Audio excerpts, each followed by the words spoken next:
Okay, so now we've got the recording going. So, thank you all for coming and attending with us tonight. We may have a small group. It says there's 9 now, but one of that's my computer too. Yes, so it is definitely a potent time on the planet.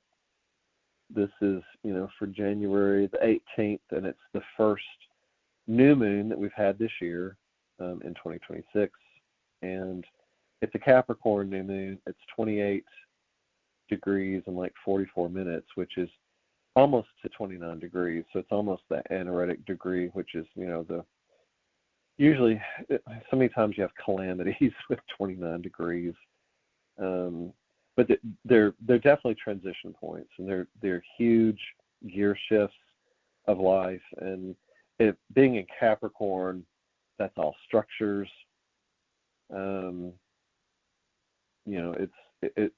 It's all of this stuff that holds us together. I think it's very earthy.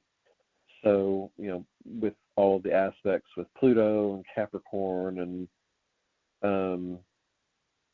Pluto's in Aquarius. Just on the other side of this, actually, which is one of the things I'm going to talk about going into this, because it's creating a major dynamic of energy shifts. And let me find the right chart here. I've got a couple different charts up. Tropical zodiac, tropical. Which one's this one? Where's that? Okay. Yeah, this is the one I was looking for. On the main sheet that I've been developing, I don't remember if I talked about this the last conversation 2 weeks ago, but I started looking at something more specific with regards to astrology and the way we interpret. And I've been going kind of deeper into this because a lot of people aren't really discussing it. When you hear most astrologers in the Western world, they are looking at the world through the Western zodiac, which is the tropical system. And the actual zodiac, for those who don't really understand what the zodiac is and the constellation systems, there's actually 88 constellations in our sky, in our heavens, in our solar system. All of the stars fall within those, those in the immediate solar system anyway. But the way the Earth is, the way that we observe out, and it's observable 3D reality. Out of those 88 constellations, we have the 12 constellations that we know of that are our zodiac. And it's called zodiac because it's what is seen when we look out from the Earth out into the heavens. On the ecliptic, which is kind of like the median point of the Earth looking out, like as the sun observes us and we observe the sun and then out. And so we've got 12 signs, Aries to Pisces. And the tropical zodiac was developed, I'm not really sure about the exact timing. It certainly is much younger than the actual zodiac. But what they did for ease of interpretation was to take all of the signs and even them out, evenly space them with degrees. So you have a whole circle around the Earth, and you have a circle out in the sky. They took the 12 signs based on what the sun would see.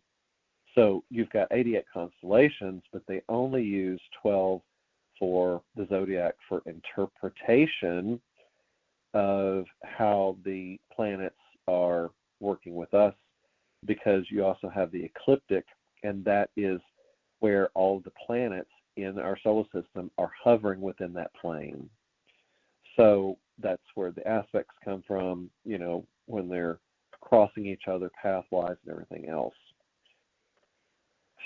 So the actual zodiac, which the sidereal zodiac is what it's called, and it's what Eastern cultures use to interpret astrology more than anything.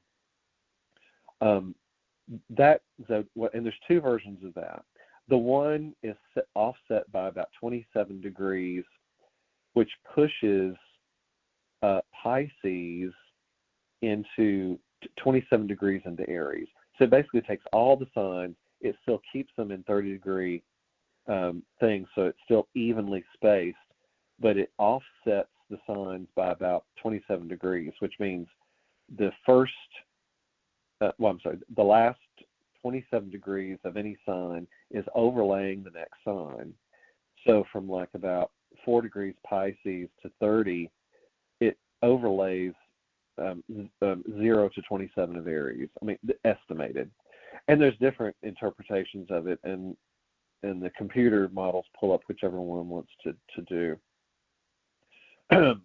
So, but that even that's an adjusted zodiac.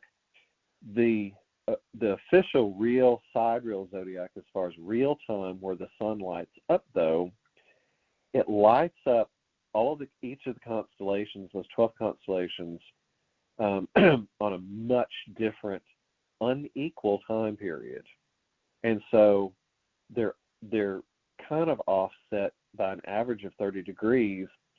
But the sun will spend more time and less time in certain signs. Like Pisces, it's in there for 42 degrees. Aries, it's only crosses Aries for like 20 degrees, because the constellation is not as large as the next one. When you get to like Gemini basically is laid over the tropical Cancer that we observe.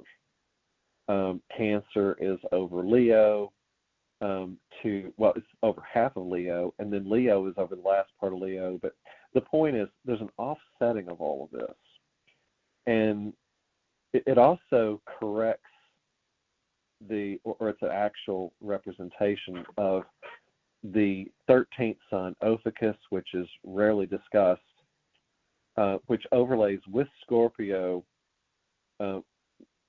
which is in the actual part of Sagittarius that we observe. So all of the stars that are in Ophiuchus, which is the serpent bearer, which is hidden according to Western astrology, we just don't observe it. But Scorpio and Ophiuchus together are really functioning in, I feel, in tandem as far as an energetic. Scorpio really is only seen for a very short amount of time with the sun, and Ophiuchus really isn't much either. They're like 13 degrees each. But what's interesting about that, when I started looking at the actualities, Ophiuchus actually starts at the Great Attractor, which is one of these cosmic anomalies that are out in the sky. And Sagittarius actually, well, depending on who's interpreting, really kind of starts at 0 degrees at the galactic center. And so I point out all of this for this particular reason. When we're in Western culture, the United States and most European countries, possibly down in South America, like the Latin-speaking countries too, I think they're most in Western cultures. We're all interpreting from an astrological standpoint everything that's offset by about 30 degrees as far as where the sun actually lights up things in the sky. And it's been leading me into a question of the way interpretation works from the West as opposed to the East. And you've got different astrologers that are, especially the Vedics, out of India, China, Japan, all the Asian cultures observe the actual sun placement. So imagine what it's like for,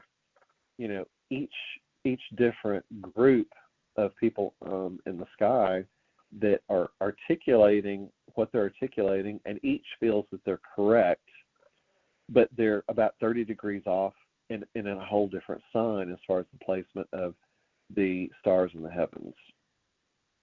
And what's interesting, when you look and observe the external world of form and what's happening with all of these things, each group can make a case of what's happening, and it actually feels like it's accurate.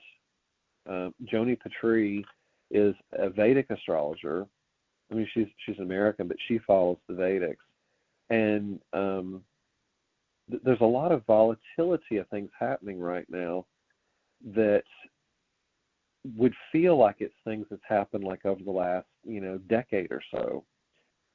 And when I started looking to see what was happening, where the placements were, and all of that, and I bring this up really specifically because of the fact that when we had Pluto in Capricorn, Pluto entered Capricorn back in January of 2008, and it finished up in Capricorn back at the end of 2024, and it finally came into Aquarius for the final time. In the Sun zodiac, Capricorn really is where Aquarius starts in our time. So when they say that Pluto has moved into Aquarius, if you go into the actual zodiac where the sun is, and actually the way Eastern sidereal works, technically Pluto has just entered Capricorn in that philosophy. And it really got me deep diving on this as far as what does that mean? Because if we've just spent the last 14 years of Pluto in Capricorn, well, 15 or 16, where all the astrologers in the Western world have talked about Pluto and Capricorn, well, that astrology is over. And if you look at the symbology of it, Pluto is transformation, and Capricorn is all the structures, business, especially business, corporations, governments, all these things. Well, if Pluto's been going through all of that according to Western culture, what does it mean if Pluto is just now at the beginning of Capricorn as far as Eastern interpretation? And what's more interesting is it's the actual sun, what the sun is lighting up. So if that's true, are we really for the next 18, 20 years about to just go through Pluto and Capricorn in actuality from the sun placement? And I appreciate you taking a little bit of time for me to explain this, because this is a big deal, and I haven't really asked any other astrologers about this in particular, but Capricorn overlays in Aquarius. Well, actually, Aquarius in our Western world overlays in Capricorn of the other, but it creates kind of a little conundrum as far as are we about to have another decade plus of structures being transformed by Pluto, and if so, how do the last since 2008 to 24, when Pluto was in Capricorn through Western interpretation, we really did feel like we had banking crisis in January of 2008. We've had a lot of shifts in corporate structures, government, all sorts of stuff. But now, if you look at where we've been in 2025 with our own regime change, we're just going to call them regimes, leaders, however you want to call it, in this country, look at what's happened in the last month.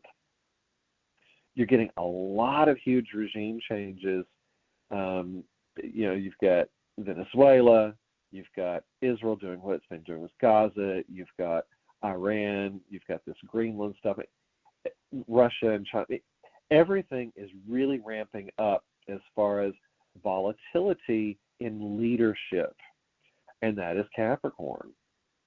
So I can sit here and make a case and say we really may just be entering the heaviest part of Pluto and Capricorn. And so, but from Western philosophy, but they're talking about Pluto and Aquarius. So what if both are true? I mean, I do think that we are in the age of Aquarius. And yet a lot of astrologers have talked about, well, that's not just, it didn't happen just in the 60s, and it's not happening just now. It's kind of like if you look at the Kali Yuga age, we're really ending a 26,000-year time period. There's not a certain day where that ends. It really is, it's like 100-year span of transition. And when we go in and look at what the astrologers in our Western worlds are talking about with Saturn and Neptune going into Aries, in truth, Saturn and Neptune, if you look where the sun is, in Eastern, philosophy, Pisces is either starting at the end of our Pisces, or it starts at about 19 degrees of Pisces in the actual sun placement. Pisces is one of the longest sun signs where the sun is, and it completely overlays the Aries constellation within the tropical zodiac. I don't mean to confuse you guys on this. I'm trying to be as clear as I can, but Aries really does not start until Taurus. And if all of that is true, if you go into that type of interpretation, then Saturn and Neptune have really only just entered Pisces in the last couple years, which would mean that we would go through what we were interpreting the last 16 years of Neptune and Pisces to be, or Saturn, which is a 2.5, 3-year pathway through a sign. And it completely changes the feel of what's happening with regards to those planets. Now, I absolutely do feel like that the world is completely opening, it's shifting, and that is Neptune and Saturn entering Aries.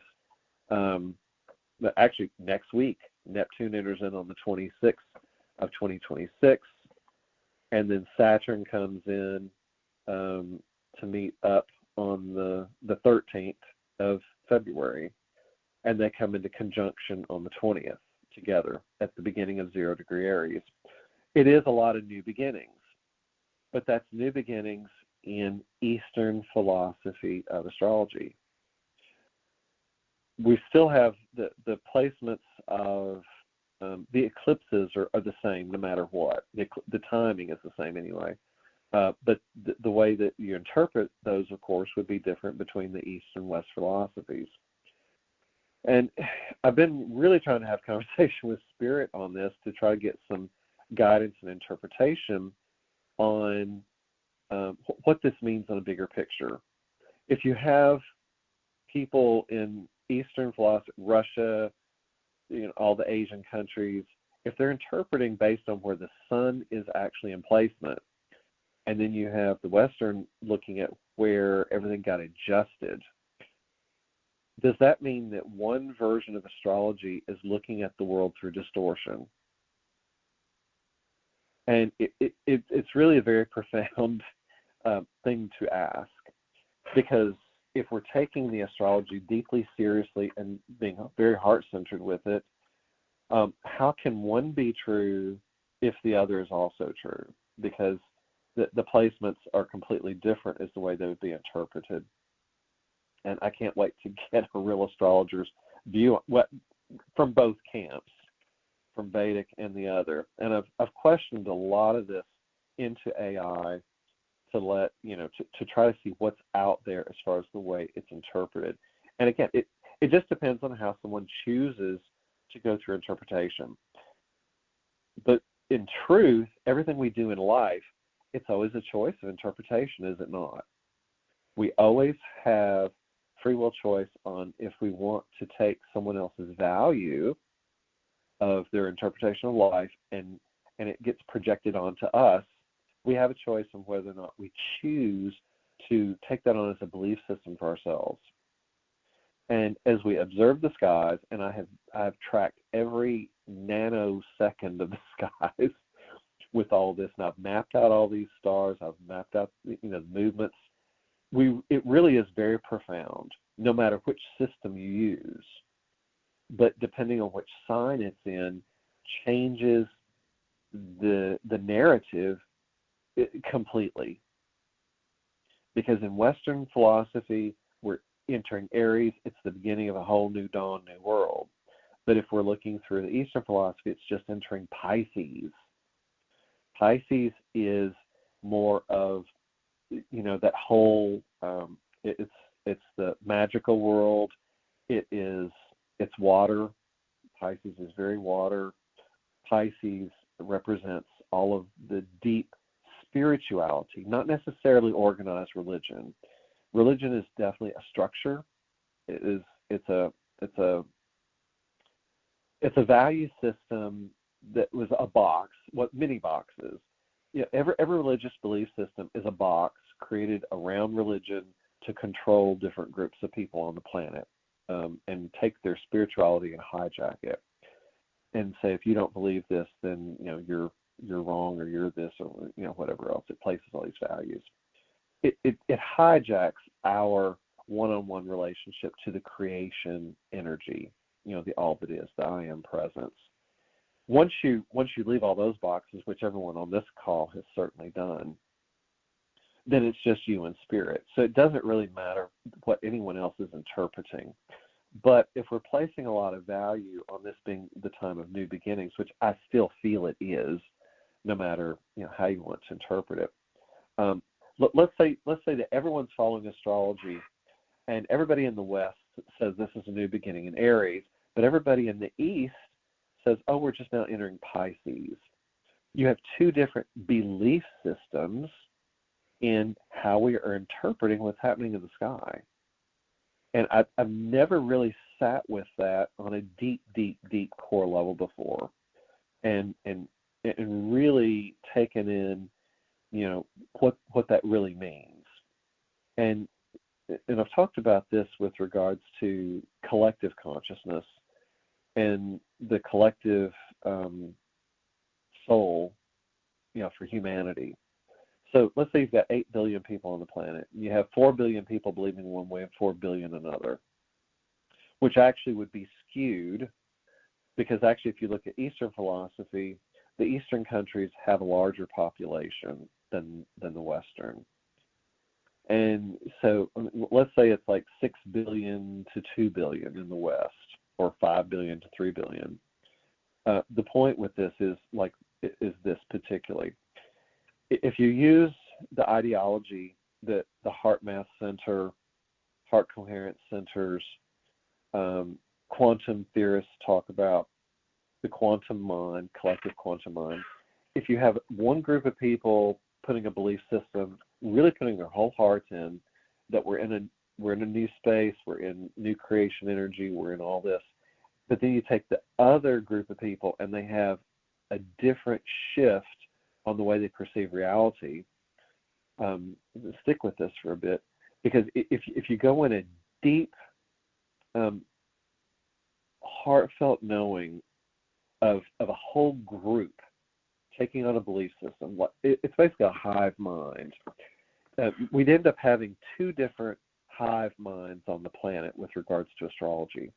And astrology is only one set of things that are projected belief systems on what's happening energetically.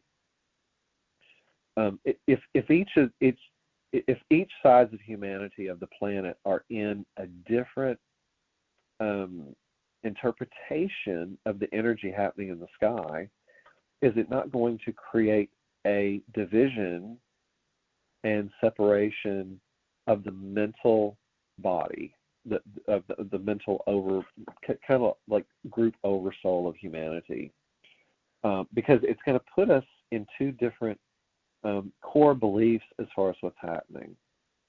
And when I really started going into this, I was like, oh my gosh, it's another thing that leads to the distortion. And I've talked about this a lot, is the different levels of distortion that we've been living through on this planet.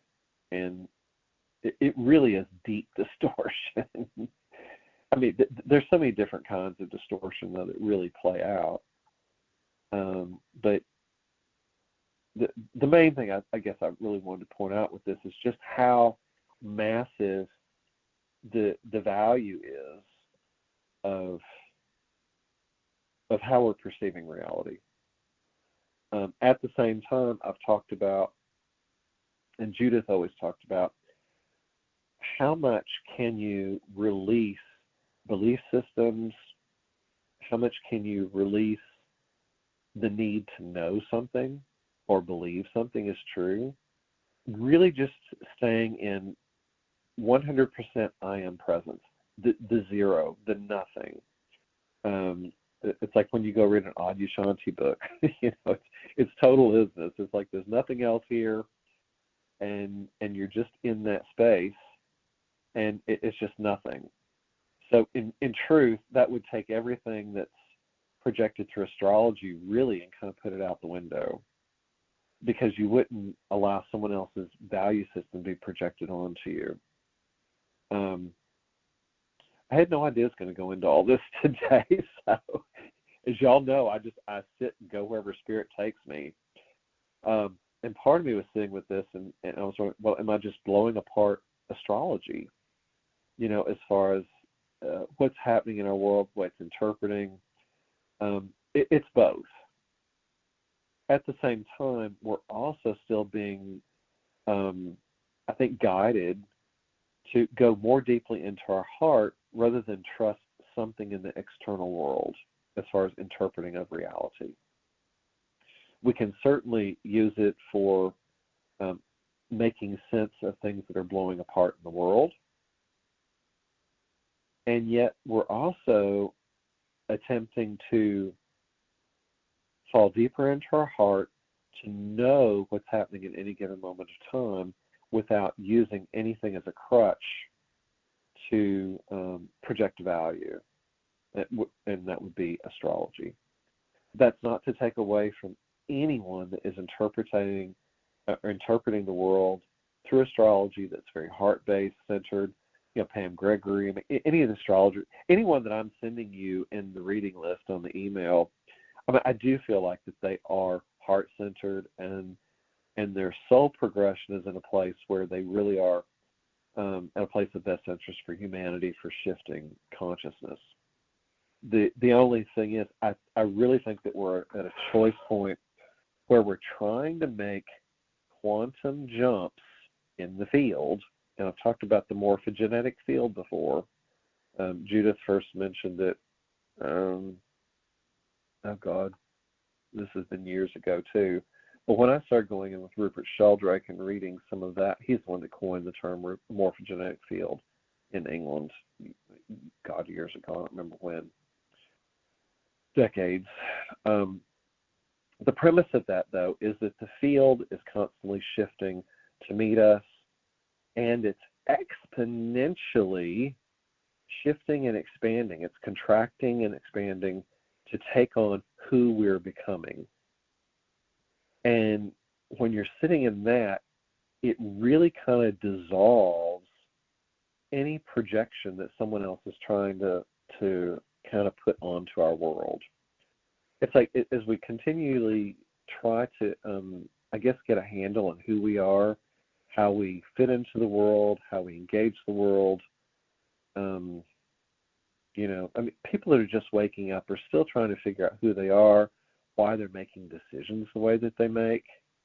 If they're still stuck in the process, that's just where they are, and there's no judgment on it at all. It's just where they are. So many people are waking up to the point where they can't take on any of the explanations, because it's almost like explanations put us in limitation.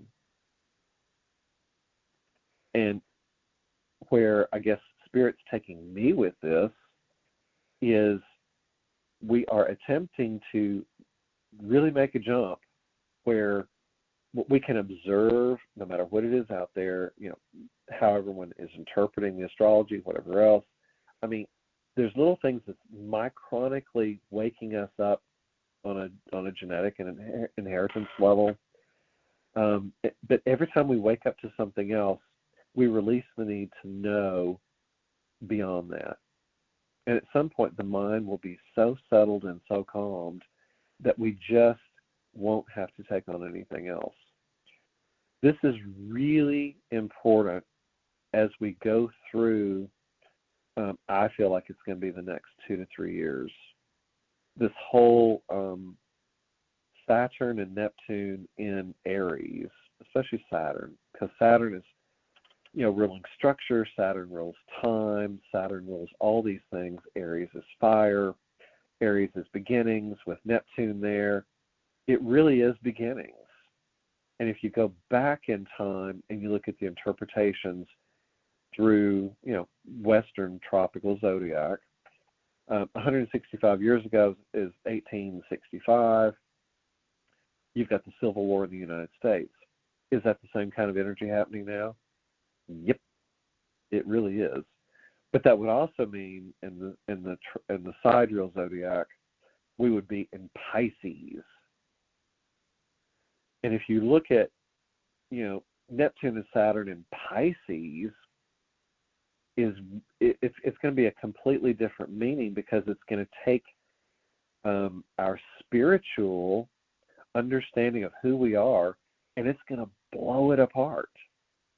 As far as structure being, Saturn, Neptune being the dream, being the delusion, being the illusion reality. It's also deep spirituality, though, Neptune.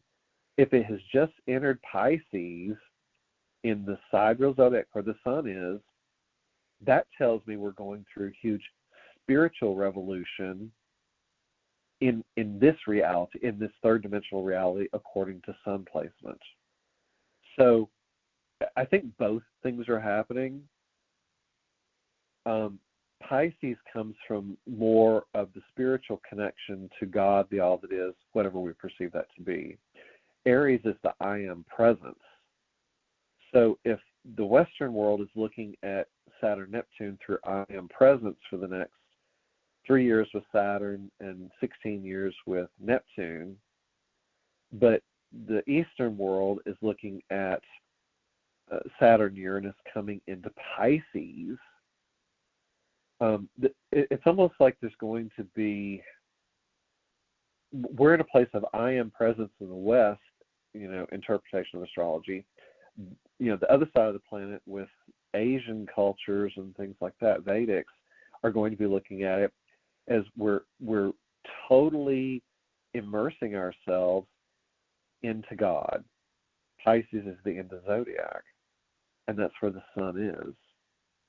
So we've got two interpretations that we're looking into with this. And it really has just taken me into a whole nother tangent I didn't imagine going into. It's so funny. And every week I go into a different, Spirit takes me down this rabbit hole. I'm like, oh, gosh. So, and you take on top of that, this cosmic interstellar object of three-eye atlas that all of the astrologers are talking about.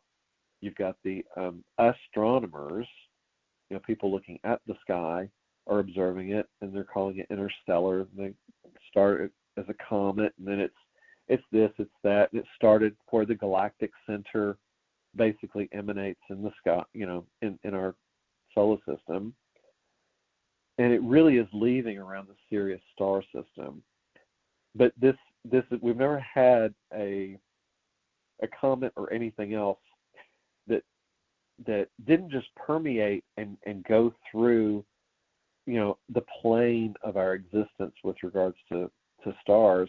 This came in and literally has been floating in the same plane as all the planets. That's just never happened before in any recorded time that anyone, I've searched, I've looked, it just doesn't exist.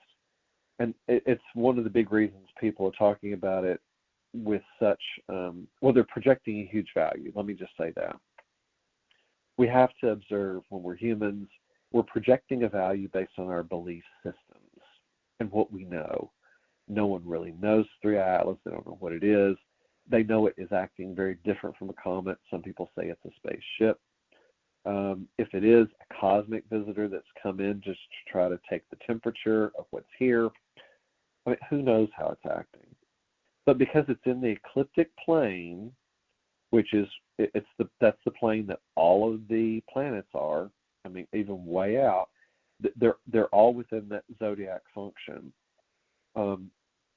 and it means that they're all aspecting, sextiles, trines, and whatever flowing energy to this object. If you choose to interpret it in that way, it really is cosmically waking us up. I think it's part of what's happening. Again, it's unprecedented. If all of that's true and you choose to take that on as a projected value. For those people that stay in deep meditative states, there are people, and I've gone to try to read a lot of things on the three-eye atlas interpretation. When you read people that are spiritual writers and interpreters, they have really projected a value of cosmic awareness onto three-eye atlas. They say that they've merged with it, they take it on, and say it's awakening our DNA. I mean, to whatever extent. I mean, who knows? I do feel like we're in a place where we're more open. I think that people's DNAs are being activated to a point where they can't stand to look at the 3D world of form falling apart. They can't stand war. They can't stand control, greed, manipulation. We really are at a tipping point where we can no longer tolerate, as Jude would say, the best of 3D. I mean, we're so just done with it. I mean, it's so exhausting. And I've also said this too, though, when people worry about, what either President Trump's doing, Putin, pick any leader. It doesn't matter which leader it is. And it's hard to know that each soul is doing exactly what the soul contract is it came here to do. As all of those individual souls go in like a bull in a china shop in our external world of form in 3D, they're doing all sorts of crap. They came here to rip it apart. They're ripping apart the structures that hold us in a very deep, we're in boxes. Let's call them boxes. Boxes are perception of reality, but they're also deep structures, and they're belief systems. They are things that have been projected onto us, and we've taken on those belief systems. As they continually go through and disintegrate all of these things, it's going to give us a freedom that we've not perceived before. It's kind of like we've had a captor, but we're all in what would be called what's the Stockholm syndrome. It's almost like a Stockholm syndrome. We have been in such limitation in how we've been told that we can work in reality and create our reality. And all of those things are going through a total implosion. As we observe all of that, this is going to test our spiritual mantle, the very core of who we are, in ways that we have not been tested in eons of time. I mean, I know that sounds very dramatic and vast, and it really is. It's like, because as you continually see things fall apart, it's like it's shocking to the soul. It's shocking to our psyche. And if you think back, Pam Gregory's actually mentioned this one too. There was I forget which configuration it was, but some of the configurations are very similar to 1989 when the Berlin Wall fell, and you had the whole Soviet Union bloc. I mean, it fell apart. All of that Cold War stuff it was disintegrated, and it happened very fast. And the unthinkable, or what was unthinkable at that moment, created a liberation between Eastern and Western Germany. I mean, it unified. No one ever thought that would happen before. This is the type of energy that we're in. You're going to have dictators that are totally blown apart, and it may be someone like Trump doing it. And I'm not going to place a value on Donald Trump. I mean, bless his heart. When I look at his charts, there's actually an asteroid called Donald Duck. And believe it or not, the Donald Duck asteroid actually kind of fits the energy of where he's at any point. It's kind of a cosmic joke, but the point is, you're going to find the people that are currently in power are going to accelerate, believe it or not, and you're going to say, how can that be possible from where it's at? The insanity has the potential to escalate even beyond where it is now. There's a reason for it. It has to push our boundaries beyond the current status quo. People will never, ever change if everything stays the same. We are going to be put through our paces with change that we never thought was going to hit us. And as a general rule, most people on the planet don't change. We are so deeply embedded in habituated patterning.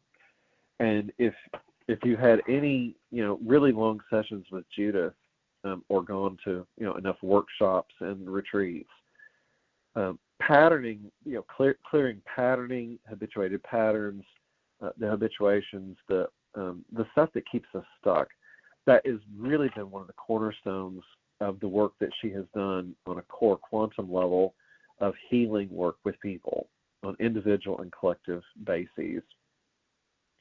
And that's happening at an exponentially large rate right now, because we're breaking apart all of these old paradigms, and it's happening so fast that most people can't track it. That's one thing Judith did train me to do, was to sit and just observe. And when I'm just with Spirit shows me. I really get shown the bigger patterns of collapse that we're going through. And if you can't really see beyond, the 3D world, a lot of times you're going to miss the bigger picture. And I'm so grateful that I really sat with you that long to be able to take that in, because when you're really flying over the Earth, you see big picture dynamic. And I've mentioned this a couple times in calls before. If you look at the distortion patterns that play out across the planet, they're really vast. But one of the biggest distortion is the enslavement. And if you look at the depth and the types of enslavement that have been in place, especially in certain countries or continents. I mean, the whole region, all of Africa, has really been in deep enslavement for eons of time. And if you look at the enslavement in a lot of the third world countries, whether they're in Latin America, Central America, even the Asian cultures, there's so much enslavement in the Asian cultures. They never compensate people properly or very well to be able to live well. I mean, that has happened. A lot of change in the Asian cultures, when they moved a lot of industry over there. But there was an out of balance thing that had a dynamic that happened on the planet. What's been out of balance for a long time. But we've been trying to bring in a much more balanced energy, so that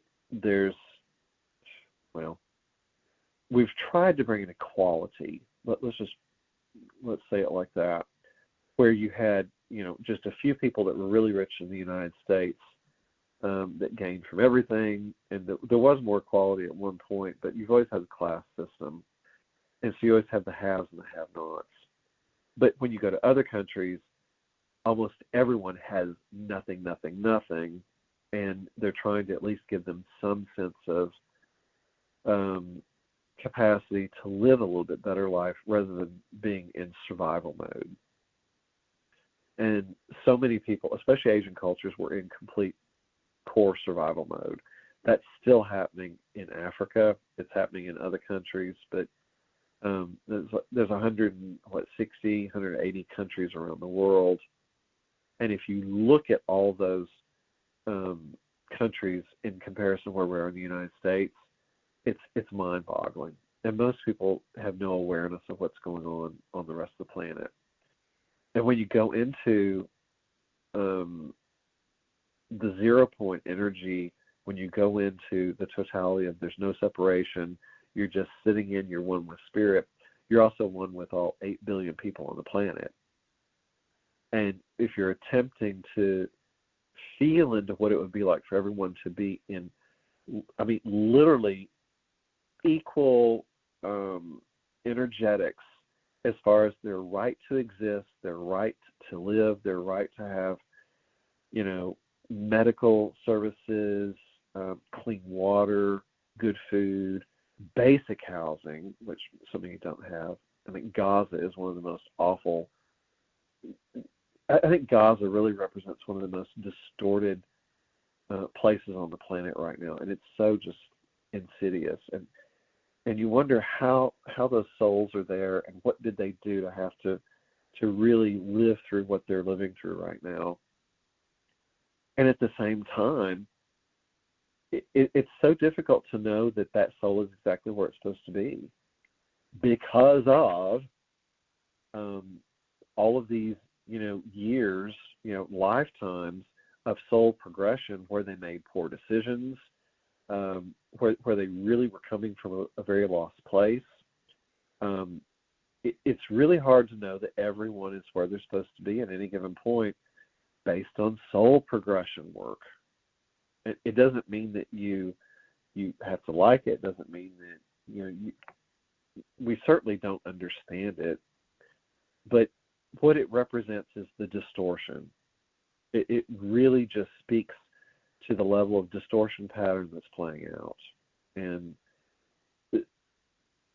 it's one of the reasons why you really can't compare where you are to anyone else on the planet. All you can do is keep your head on, observe where you're going, and the work that you're doing.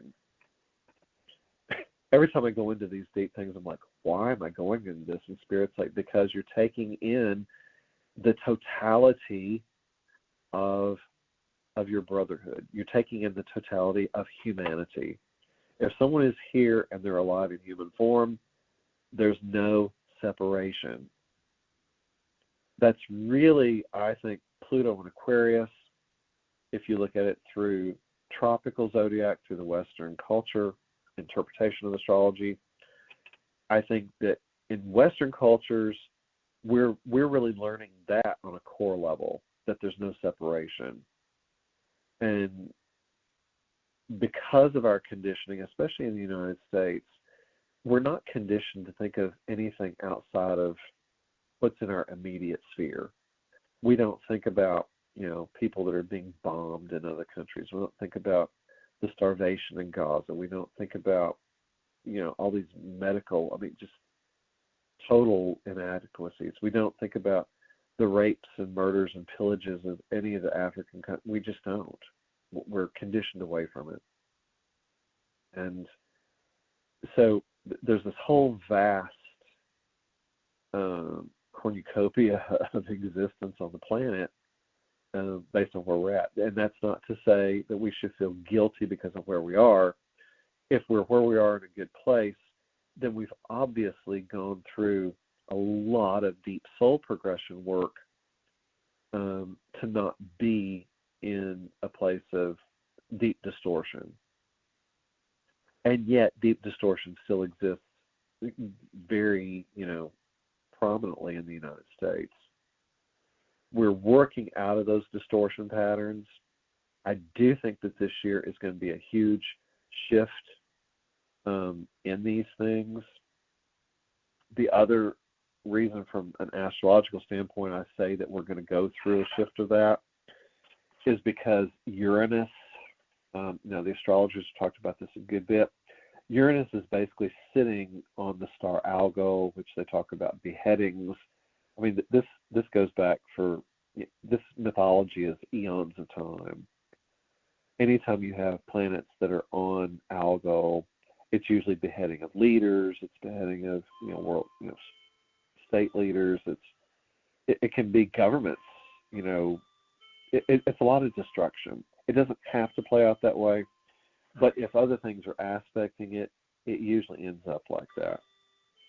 And at the end of Taurus, that's very Earth energy. But if you look at the sidereal zodiac, Algol is actually at the beginning of Taurus. So either way, it's Earth energy.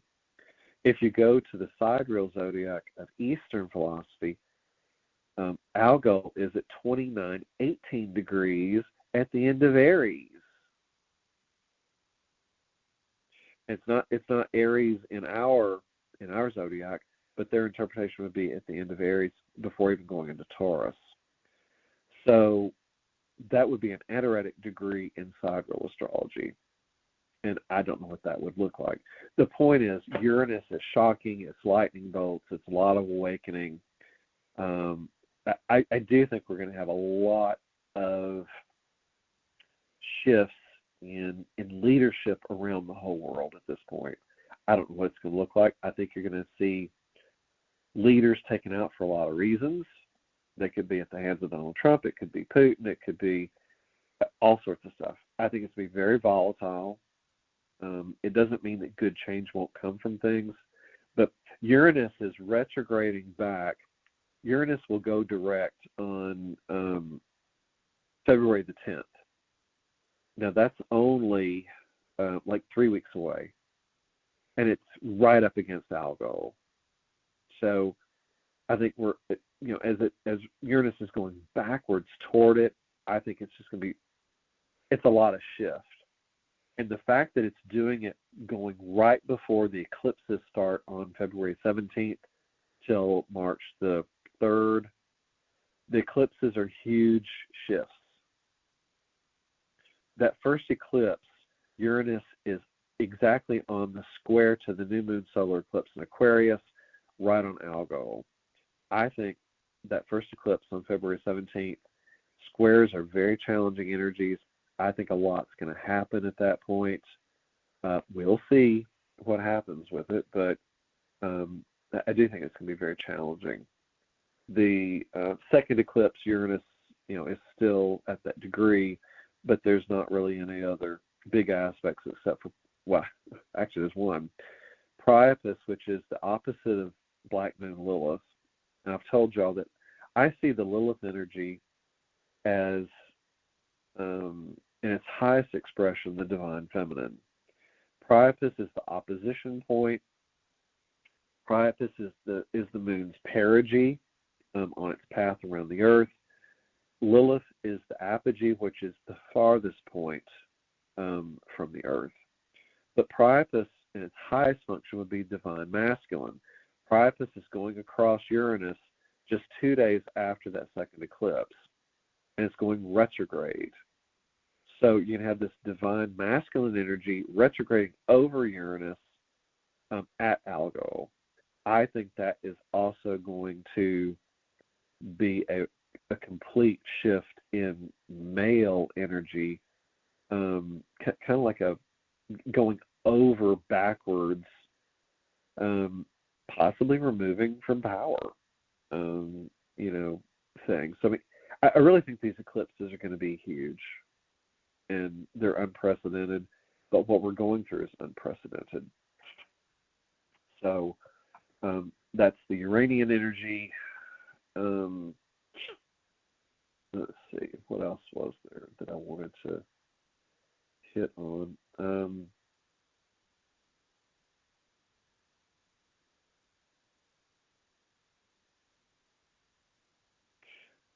Oh, yes. So as far as the main stars, the main planets that are moving right now, this this, where are we at? I didn't go back far enough. I need to go to Aquarius. This particular moon that we are in is a new moon in Capricorn.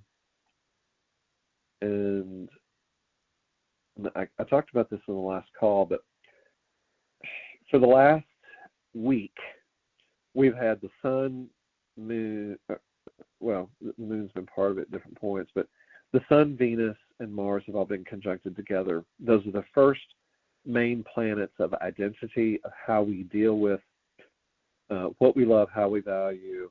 Mars is action. It's, how we go after what we want. Mercury has been coming up toward all of this. This moon really has everything all right on top of each other.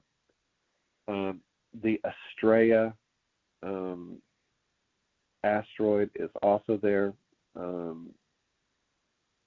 And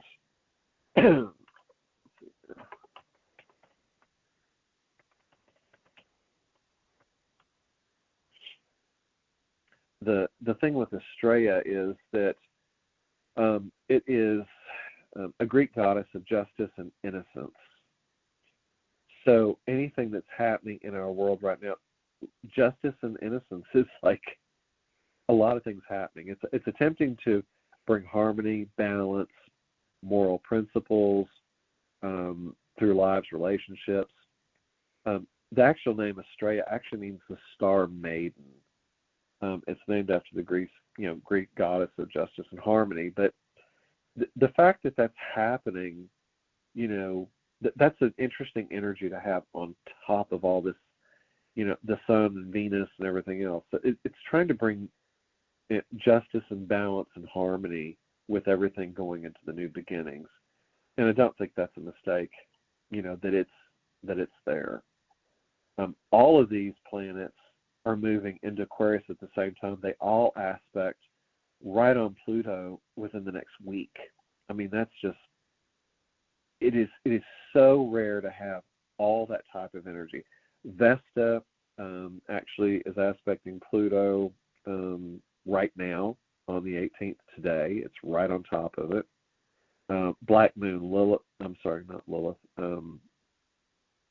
Waldemath Lilith, which is another one of the divine feminine structures. But Waldemath Lilith is one of the more, I think it represents the distortion of the divine feminine. It represents very dark aspects of the individual and collective consciousness. The fact that it's there with Vesta, it's right on Pluto today as we speak, well, yesterday and today. And the moon is coming across here. I mean, this is major energy. The other thing happening is all of this is happening in the opposition to the 3-eye atlas, interstellar cosmic thing, whatever that is. I mean, you can't make this stuff up. There's so much happening all right there at the same time. There's 3 centaurs, Hylinome, Amicus, and Aureus, all in attendance. I mean, it literally everything that makes us up is being transmuted by Pluto at the beginning of Aquarius. And again, this is Eastern or Western interpretation. But if we move to the sidereal zodiac with the sun, Eastern interpretation, this is happening at the beginning of Capricorn, which is structures. So, again, I mean, I'm going to try to reach out to astrologers, to real astrologers, and ask them what their interpretation is of this and what they think is the difference between the way that the East and the West are interpreting what's happening in the skies. Because that really changes, I think, the way the dynamic is of what we're perceiving. At the end of the day, though, we're perceiving whatever it is that we are going through. Another thing that I had just noticed, too, I forgot, the asteroid Pamela is right in the middle of it. So Pam Gregory, I can make a case for why she is in the middle of all this because her asteroid's there. She has a deep understanding, I think, has a capacity to articulate about it, what's happening, how it's happening. The other part of this because right on the 18th right now, actually everything's not in Aquarius yet. It's going to go into Aquarius in the next 2 or 3 days. But right now at the end of Capricorn, it is sextiling Neptune and Saturn at the end of Pisces. Sextiling is workable energy. It's creative energy. Even when it switches next week into Aquarius, it's still in an out-of-sign sextile. Even though it's out of sign, I think it still functions as workable energy, depending on, again, whichever astrologer you're reading is going to give a different interpretation of that. But it really is setting up the stage for the full moon in Leo, which will happen 2 weeks from today on February the 1st. The sun will be at 13 Aquarius, creating that full moon. Again, the full moon will be in Leo. But the sun will be lighting up, and it's going to basically, oh, this is fun. The Linden asteroid, like Judith Linden, is going to be on the sun, basically on the 1st on that moon. And Venus and Mercury are traveling together. They'll be coming up on Shericlo.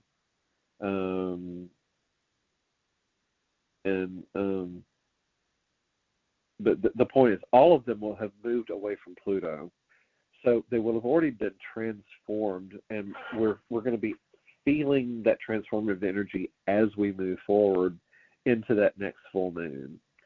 Full moons are releasing, so I have a feeling, if you have anything in the middle of Aquarius, you may, get a lot of release energy with that. But as the planets keep kind of spreading out, then as they move toward that eclipse energy, which will be the next moon. And actually, technically, this moon is an opening of the eclipse window. I didn't think about that to write that in the thing when I sent that out. We really are opening the eclipse window with this moon, because it's usually, the 2 moons before. Well, some people interpret it that way. But just in a month from now, on February the 17th, is going to be that first, new moon solar eclipse at 2850 Aquarius. So again, 28, almost 29th degree of Aquarius. That's going to be another huge deal. It's not on the anaretic degree, but it's approach. I mean, it's there. I mean, you may as well, for all intents and purposes, call it that. There are not really any of the planets sitting at that moon. So the sun will be spaced out in between things, but so any other aspects will be happening more or less, from anything somewhere else in aspect to it. But the eclipse energy is going to be really dramatic, because we'll just have Neptune and Saturn in Aries with the beginnings, but Mercury is going to go retrograde, station retrograde halfway through the eclipse window. A lot of change is going to come up between now and let's say definitely through the end of May, but on into April and May, not just March. The other thing I've mentioned as well is the Nessus Centaur. Nessus basically is about abuse of power, abuse of people, abuse of what have you. Right now, the Lilith asteroid is coming across Nessus. So I think it's going to represent, from that standpoint, feminine energy coming across and meeting abuse. Well, if you look at women out there, they're standing up against all sorts of types of abuses. So I think energetically that's one way it's playing through. But by the time we get to the eclipses next week, Nessus is going to be in an exact trine to the 3i Atlas part. Mercury will be approaching Nessus during the eclipse window, and it retrogrades coming right up alongside it. There will be huge communication with regards to abuse during this next eclipse window. Eclipses always take things out and they bring things in. It's both. Stephanie has already used to always call them sideways elevators. The other thing that's happening during that time is Venus is crossing Nessus and Neptune. Venus is what we value, how we love. It's all just right smack dab in the middle on top of each other. And so as Mercury retrogrades back out, coming out of that eclipse window, we're going to be going in such a review of life path, because it's going to go back over Venus, it goes back over the Sun, it goes back over Pallas Athena, which basically looks at Pallas Athena is definitely about justice, it's about balance, but Mercury's going to retrograde over it. And what's interesting, all of that's happening on top of the trine to 3i Atlas. Trines are the most positive flowing energy. So I think there's going to be a lot of positive information, like cosmic awareness happening with that. But they will have just gone over the Nessus, things of power abuse. So as Mercury is still retrograding, it's going to be re-energizing from a cosmic awareness. But that's about the same time when 3i Atlas leaves our orbit, I think, depending on who you interpret. Before it does it, it goes back over Mars. So Mercury's going to go back over all the personal planets. And then it's going to go direct in Pisces before going, and it does it on the North Node. That's not a coincidence either. They always talk about the North and South Node, where they're going. North Node is what we're bringing into the world. The fact that Mercury is stationing direct on that node after it's already gone back into communication with the Sun, with abuse, with Pallas of, balancing of energy and justice and stuff, and Mars, all that's going to go direct.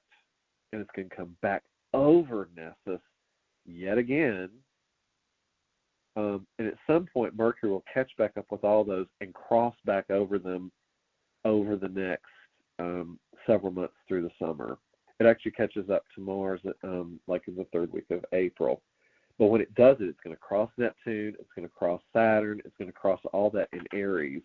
So by the time we get to April, you're going to see a lot of action happening, a lot of communication happening, a lot of forward movement with our new reality.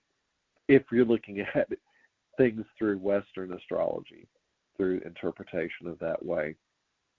If you look at it through the East, it's going to be doing all this at the beginning of Pisces, which is revolutionary in the way we perceive ourselves in relation to God, relation to the all that is.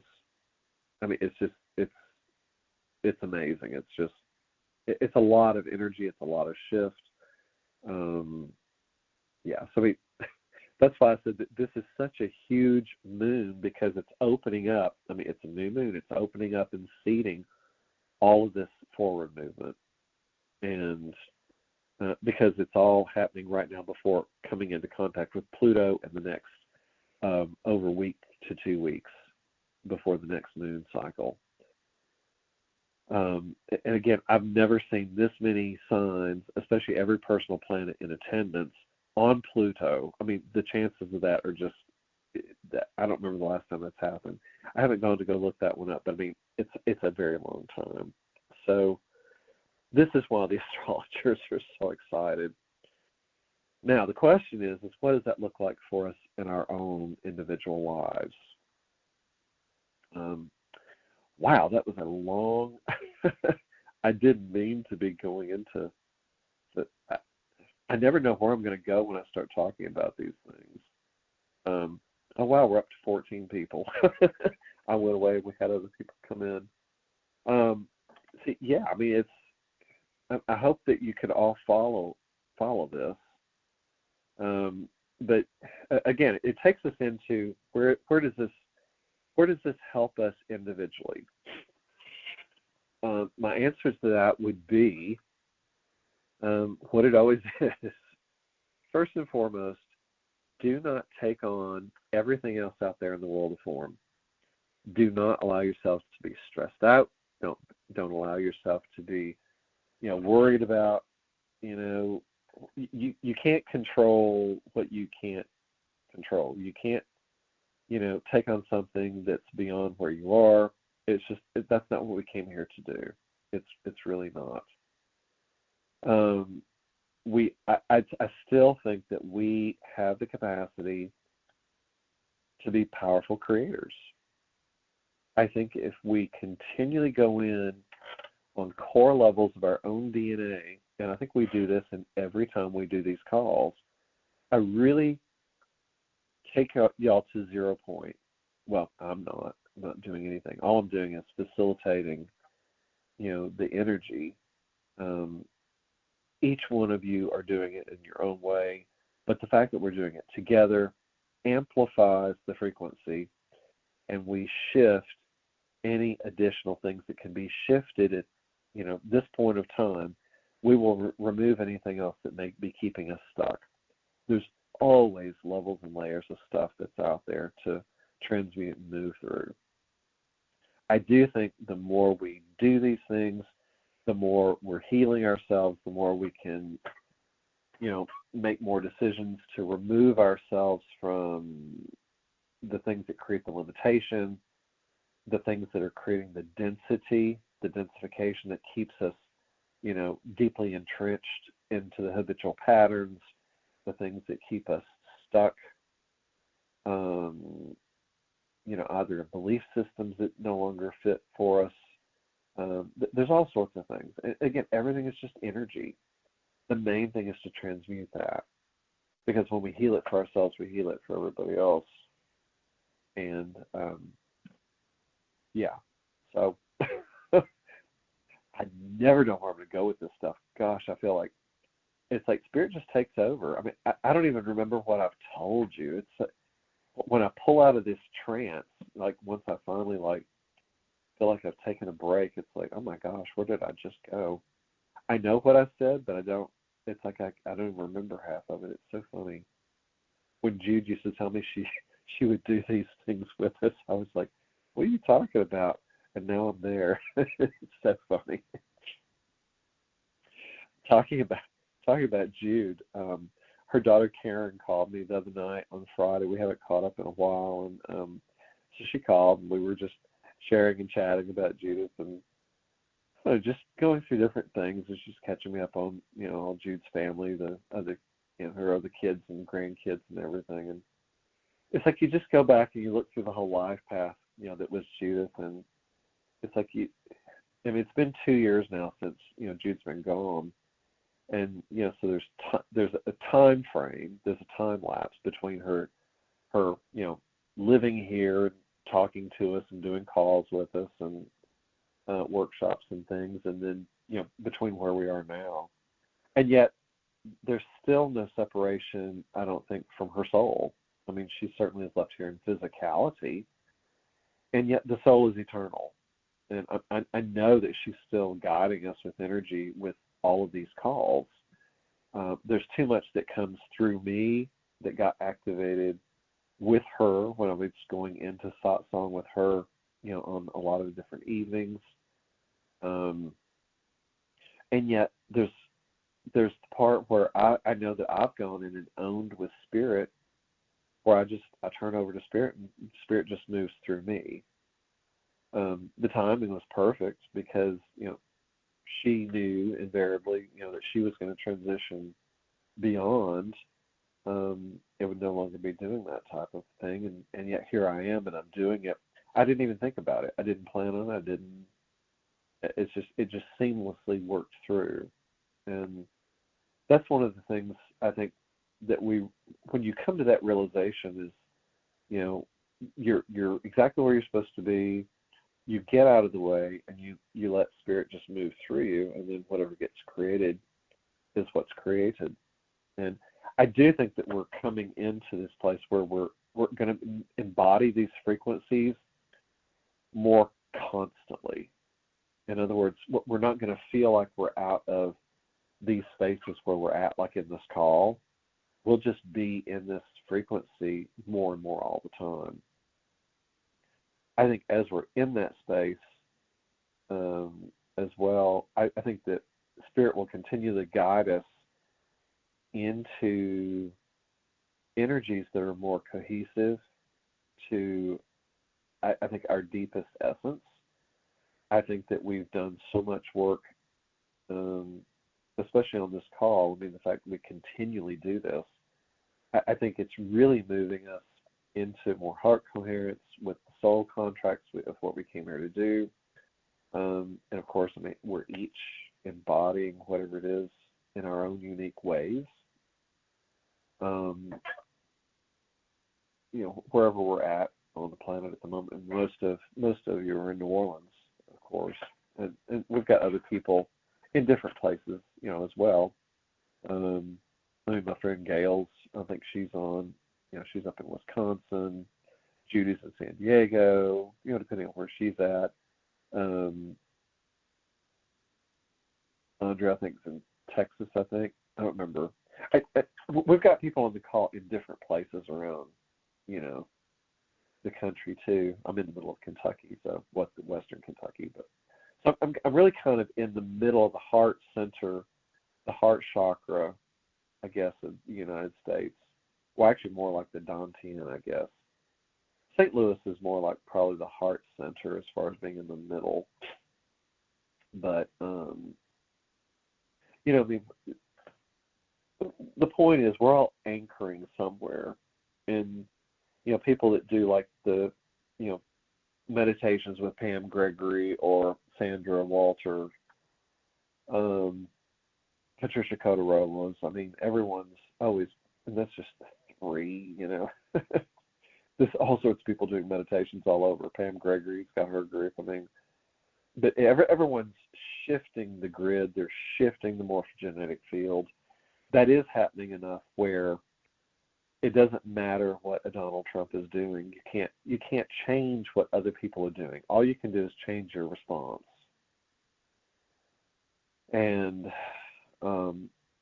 I do know the more people that are waking up, we're shifting the grid that is disintegrating the capacity for the dark to create in the lowest capacity of what they have. For instance, if you look at the Neptune cycles of where Neptune was in 1865, the Civil War had people putting guns and, well, actually more bayonets and crap like that. I mean, it was brutal, just death and destruction. I mean, it is so awful to think that our humanity was so lost that we thought it was okay to just go kill each other. I mean, it's like, oh my gosh, why would you do that? And at such young ages. I mean, it's like, God. Well, it wasn't even young ages, it was all ages. If you're male, you get out there and kill each other. It's like, I mean, what the hell is that? So we really have come a long way in 165 years. And yet you still got a few chosen out there that are, they're doing different things. I mean, they've left guns, they're doing drones and lasers and direct energy weapons. And I mean, it's really advanced to just a whole nother frequency. And again, everything's a frequency war, and it's dark and it's insidious, and yet that's what's playing out. So, actually, the 14, it's not 14 attendees because the computers won. So there's 13 people on here. How many times have I said we hit the 13? Oh my gosh, it never fails. 13, that Christic energy, a prime number. I mean, it really represents, the divine feminine in its highest essence. I mean, it really is just 13 constellations if you count Ophiuchus. And Ophiuchus is there. It's so funny that the Western world does not acknowledge that Ophiuchus is there as a constellation. And of course, all of our birthdays, nobody celebrates that they're in Ophiuchus. I mean, because it just doesn't exist. It was part of our world that was removed. I mean, that's part of the distortion. I guess that's part of or why I went into all of that was just to explain how even astrology, for as good as it is and the way it does assist people in interpreting what's happening, it still is very deeply representative of a certain distortion, because we're just, for some reason, they choose not to acknowledge Ophiuchus. I don't know how that can be, especially since it's the serpent bearer. I used to think that possibly, I mean, before I had seen what I've seen with the zodiac, I used to think Ophiuchus was like the 13th oversoul, and it may function in that way. Like we all have 12 souls operating at one time with an oversoul. Parallel realities that are operating. It makes you wonder why they chose to leave that out in Western culture. So, anyway, wow. All right, is there anything else that Spirit wanted me to go into? Again, I never know where I'm going to go with any of these things. I think that's the biggest thing. And I mean, definitely, I sent a lot of people on the reading list this time. I forgot to send Chrissy Martucci, though. She's got the Astrology for Mindful Living. Her writing is really, it's kind of longer, but she kind of goes into a nice in-depth understanding. She's very heartfully connected, with where we're at. And I thought, well, when I send the link out for this call, I have several more that I'll probably send, but I definitely want to include Chrissy's, because there were 4 or 5 articles that she had written in the last week that's really offers a good place of going in and, to observer mode and, kind of seeing where we are with things. I really like her style of writing and engaging. So, yeah. Okay, I guess that was the bulk of what I'm going to cover this time, since it's almost an hour and a half. God, 9:30. Wow.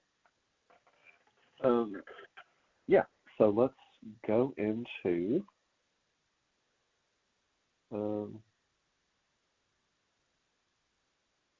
we'll go into our meditation world. So if you are, where you are, let's see. I had a text message.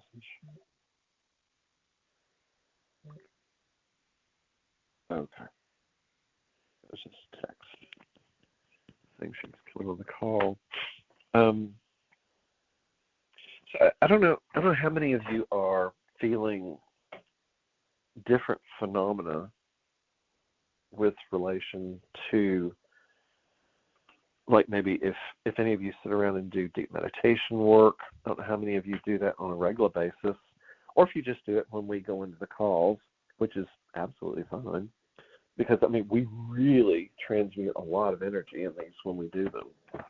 So it's not necessary, that you would, do personal meditations at home or anything, for sure. I'm just interested, if you guys are having a lot of phenomena happen on an internal track, the way that your body is processing electrical pulses. If you're able to feel energetic shifts, like internally, when you release patterns or thoughts, anything that keeps you stuck or trapped, or things like that. It's not something that I'm suggesting you communicate to me. It's just something that Spirit is suggesting maybe you can observe, just for yourselves, to see if you're becoming that much more aware of yourselves as you shift the way you perceive reality and the way you engage reality. Like, for instance, Judith spent so much time in, deep meditative states. That was more the the rule. That was more her, the regular reality than not. And I'm not suggesting to do that at all, because you don't want to just stay in deep meditative state all the time. I wouldn't think, because we really came here, I think, to engage the world more, which is really kind of difficult, I think, in this today's world, just because of, we really have so much deep distortion playing out. It's very challenging. It's very, I think, difficult to observe, and I don't know. It's a lot.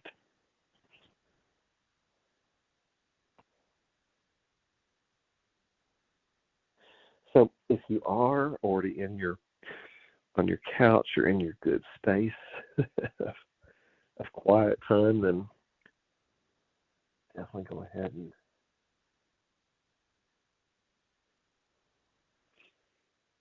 and allow yourself to just totally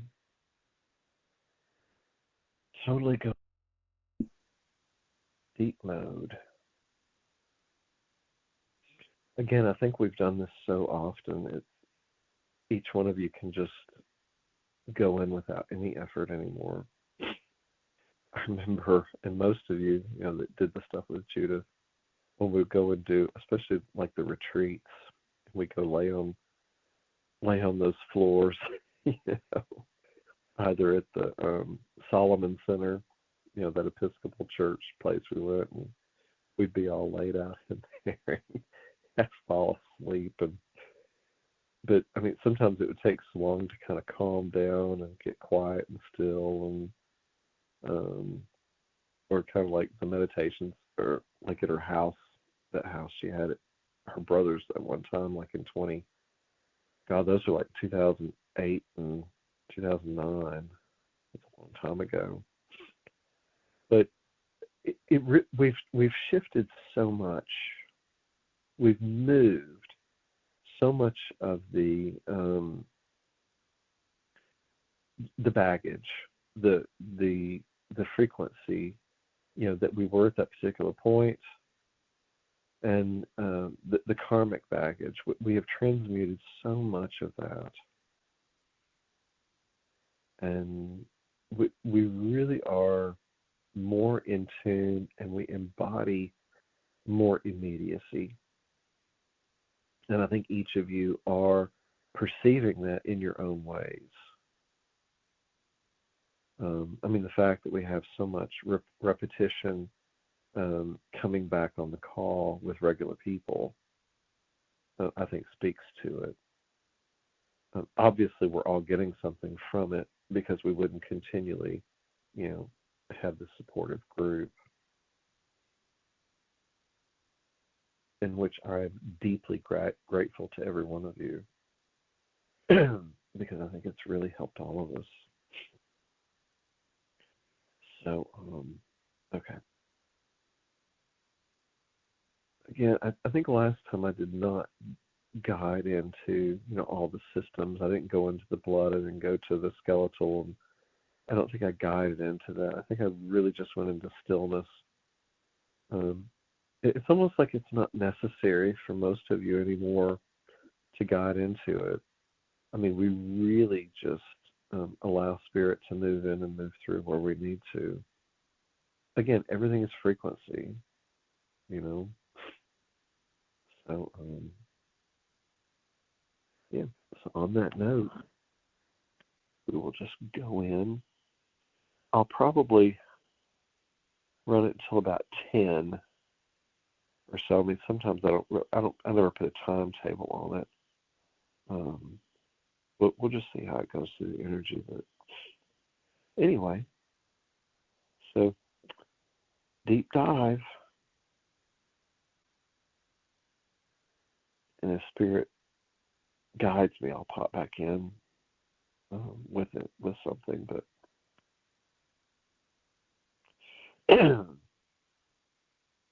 just imagine mainly that any additional energy that's just sitting around stagnant is getting transmuted tonight. It really is setting you up for a clearing in Capricorn. Capricorn can represent the physical body. I mean, it's physicality, it's structures, it's all of that, and it's at the end. So this really is, I think, walking away from and transmuting anything old in physicality to create the new. And again, every death is also rebirth. It's never just an ending, it's always the birthing. So just sit with that birthing and see what comes forth.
Okay, everyone, I don't know how deep you went, but boy, I went way out.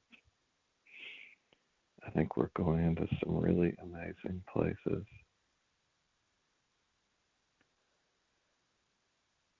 I'll probably stop the recording part, but you're welcome to stay on in this healing space as long as you want. And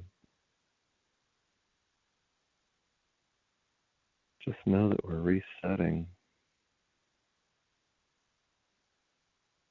everything back at our core. I mean, we're really going into